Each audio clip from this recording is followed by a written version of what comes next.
Наследный принц Объединенных Арабских Эмиратов Мухаммад бен Заид аль-Нахаян, обвинивший уйгуров в терроризме, поддержал политику, проводимую Коммунистической партией Китая в Восточном Туркестане. В то время как весь мир осуждает беспредел, творящийся в Восточном Туркестане, некоторые страны выразили поддержку Китаю, считая действия Пекина нормальными.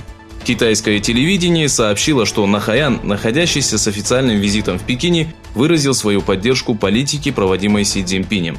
Глава Китая поблагодарил аль-Нахаяна за поддержку и призвал Объединенные Арабские Эмираты к укреплению сотрудничества в борьбе с терроризмом.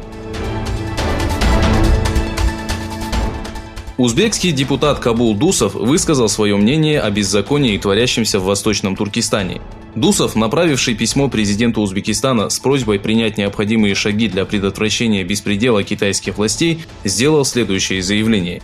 «Будучи узбеком, тюрком и просто человеком, я не мог остаться в стороне по отношению к тому, что творится в Восточном Туркестане. Наш удел и пропитание мы получаем не от Китая, а от того, кто нас создал».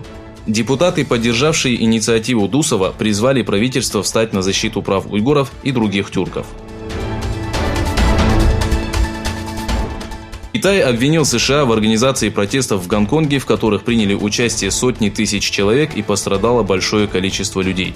Пресс-секретарь Министерства иностранных дел Китая Хуа Чуньинь заявила, что Китай не допустит вмешательства внешних сил в политику Гонконга. Хуа Чуньинь призвала США открыто озвучить свои цели в отношении Гонконга. Собрание Трампа и сенаторов по вопросу С-400, которое проходило в Белом доме, завершилось. В собрании, которое продлилось 70 минут, приняли участие 45 республиканцев. Дональдом Трампом и республиканцами были рассмотрены санкции, а также стратегия развития дальнейших отношений с Турцией. Германия, Франция, Англия и Испания решительно осудили Израиль за снос домов палестинцев в оккупированном Восточном Иерусалиме. Снос зданий на оккупированных территориях противоречит международному гуманитарному праву и резолюции Совбеза ООН. Данная ситуация болезненна для палестинского народа и наносит вред процессу перемирия, пишется в заявлении стран ЕС.